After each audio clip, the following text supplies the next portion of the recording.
ഒരു രൂപക്ക് ചെരുപ്പ് എന്ന് പറഞ്ഞാൽ എത്ര ജനങ്ങളാണ് ആ ഷോപ്പിലേക്ക് പോകുന്നത്. Buy one get one free ഇങ്ങനെ ഓഫർ ഇട്ടാലും ഒരുപാട് ജനങ്ങൾ അവിടേക്ക് ഒഴുകിയെത്തുന്നു. അള്ളാഹു സുബ്ഹാനഹു തആല നൽകിയ ഒരു ഓഫർ ആർക്കും വേണ്ടേ? ലൈലത്തുൽ ഖദർ എന്ന് പറയുന്ന ആ രാത്രിയിൽ, റമളാനിലെ അവസാനത്തെ 10 ഒറ്റയിട്ട രാവുകളിൽ അള്ളാഹു സുബ്ഹാനഹു തആല നൽകിയ വലിയൊരു ഓഫർ നമ്മൾ കാണാതെ പോകരുത്.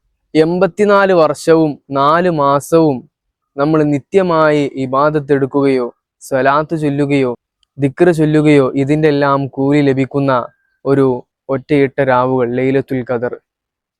ലൈലത്തുൽ ഖദർ എന്ന് പറയുന്നത് 7 ഹർഫുകളാണുള്ളത്. അള്ളാഹു സുബ്ഹാനഹു തആല ലൈലത്തുൽ ഖദറിനെ പറഞ്ഞത് 3 തവണയാണ്. 9 × 3 27 അങ്ങനെയും ഒരുപാട് പണ്ഡിതന്മാർ പറയുന്നുണ്ട്. സൂറത്തുൽ ഖദറിൽ 27 ഹർഫുകളാണ്. അതുകൊണ്ട് 27-ാം രാവ് ഏറ്റവും കൂടുതൽ ലൈലത്തുൽ ഖദറിനെ പ്രതീക്ഷിക്കുന്ന ഒരു രാവാണ്.